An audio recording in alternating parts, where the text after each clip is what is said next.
Bapak ini katanya calon presiden tahun 2024. Gitu. Itu boleh gak sih Pak ditanyain sebenarnya? Enggak, itu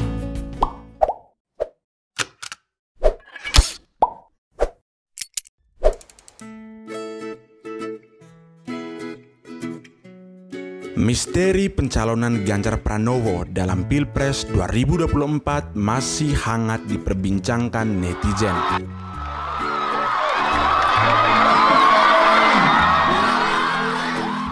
Meski berbagai hasil survei menyebut dirinya lebih berpeluang dibandingkan kader lain dari PDIP, namun hingga kini niat Ganjar untuk maju dalam Pilpres belum disampaikan secara terbuka. Sinyal pencapresan Ganjar memang makin terang di depan mata.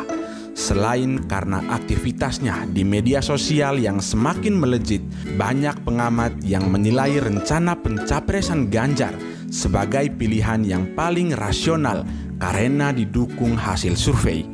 Namun sayangnya, isu pencapresan Ganjar ini malah memantik panasnya suhu politik di internal PDIP. Hal itu seiring munculnya gesekan yang terjadi antara Putri Megawati Soekarno Putri, Puan Maharani, dan Gubernur Jawa Tengah itu. Terlepas dari pro kontra yang sedang berkembang di masyarakat saat ini, ada satu pertanyaan yang masih menjadi teka-teki. Apakah Ganjar sendiri punya niat menjadi calon presiden di tahun 2024? Terkait hal ini, YouTuber Atta Halilintar pernah mengungkit kemungkinan Ganjar Pranowo akan maju di pemilihan presiden periode 2024. Pertanyaan itu dilontarkan Atta saat mengundang Ganjar Pranowo di kanal YouTube-nya Jumat 7 Februari 2020. Yaitu adalah Bapak Gubernur Ganjar yang sangat fenomenal. Dengar nih ya, Bapak ini katanya calon presiden tahun 2024. Gitu. Itu boleh gak sih Pak ditanyain sebenarnya? Enggak, itu gara-gara survei aja. Iya. Hal itu pun langsung dijawab oleh Ganjar Pranowo. Ia menyebut dirinya tidak ingin kepedean terlebih dahulu soal pencalonan dirinya dalam Pilpres 2024. Ganjar pun tertawa saat mendengar pertanyaan dari Atta Halilintar. Raut mukanya tampak sedikit malu-malu. Melihat respon Ganjar, Atta pun kembali menanyakan, apakah pertanyaan seperti itu boleh ditanyakan kepada Ganjar? Kemudian dengan antusias, Ganjar mencoba meluruskan isu tersebut agar tidak liar dalam ruang publik. Saya ini orang partai. Saya sejak mahasiswa sudah aktif di PDI, belum perjuangan waktu itu. Jadi kalau di internal partai kita itu sudah ada aturannya. Aturannya akan ada rapat konven nasional gitu kan, nanti diputuskan. Jadi saya bilang sama teman-teman, Pak, kemarin di survei kan ada. Iya, buat PDI Perjuangan anggota kayak kita ini nggak usah GR, nggak ada kayak gitu. Wow, langsung. Ganjar mengatakan kabar tersebut memang benar karena berawal dari dirinya masuk survei bakal calon presiden 2024. Gubernur Jawa Tengah ini kemudian bercerita bahwa dirinya seorang anggota PDI dan aktif menjadi anggota sejak masih kuliah. Ganjar juga teringat dengan pesan ibunya supaya jangan mengejar jabatan. Menurutnya, jabatan itu sebenarnya amanah. Tapi kalau memang takdir mengharuskan, maka harus dikerjakan sebaik mungkin. Ibunya Sri Suparni memang sosok yang paling berperan dalam mengukir jiwa muda Ganjar. Tak heran, apapun perintah sang ibunda selalu ditaati Ganjar. Jar, nek wis cukup li sinau, yuk leren yo. Sesuk udah kawanan kita nih. Bu. Secara politis, ia telah mempertimbangkan kata-katanya secara saksama dan penuh kehati-hatian.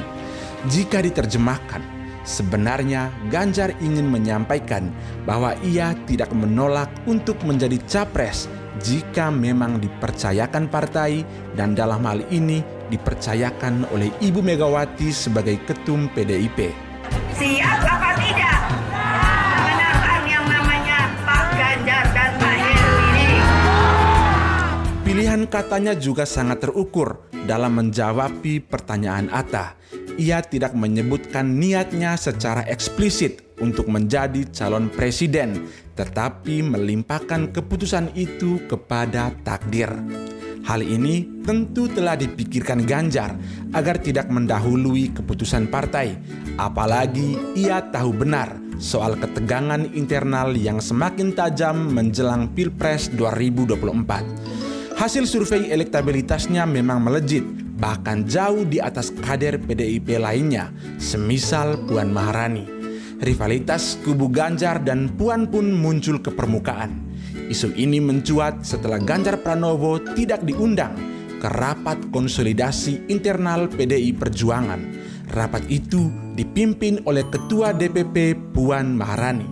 Alhasil, kecuali Ganjar, semua kepala daerah, anggota DPR, anggota DPRD tingkat provinsi hingga kabupaten se-Jawa Tengah hadir dalam rapat yang digelar di Panti Marhaen Semarang Sabtu 22 Mei 2021. Toh, akhirnya dalam waktu 3,5 bulan, racing, pertempuran ditata penuh, dipimpin Puan Maharani, jadi tuh Ganjar.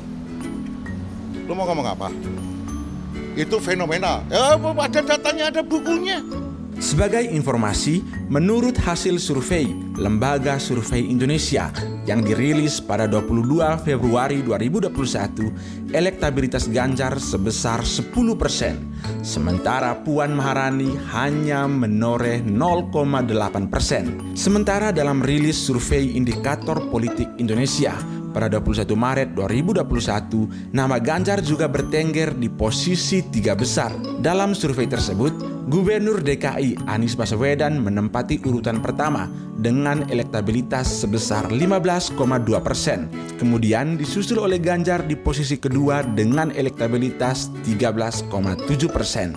Adapun posisi ketiga ditempati Gubernur Jawa Barat Ridwan Kamil dengan elektabilitas sebesar 10,2%. Saya punya tamu istimewa. Waduh, saya yang istimewa. Iya kan, Bapak kan sebenarnya sih Pak ya, kalau misalnya subscriber itu bisa dibeli, mungkin subscriber Pak Ganjar paling banyak ya. Saya serius. Tapi aku lihat kan namanya Borobudur. Jadi gimana budaya Indonesia tapi dibikin keren kayak desain-desain luar negeri.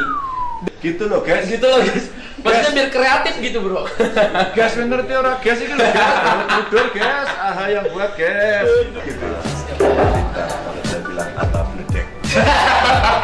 Kita pernah ketemu dulu dan ini yang luar biasa. Sebelum Ata tanya saya, sekarang saya nanya. Waduh, saya yang dedek karena dulu dong. Kenapa bajunya batik? Saya udah pakai yang casual malah pakai batik. Iya, maksud saya udah yakin pasti Bapak nih pakai bajunya anak muda. Saya balikin, saya balikin. Jadi kan biasanya Bapak yang pakai resmi, saya pakai anak muda. Gitu ya? Saya udah prediksi nih biar berganti. Jadi dibalik.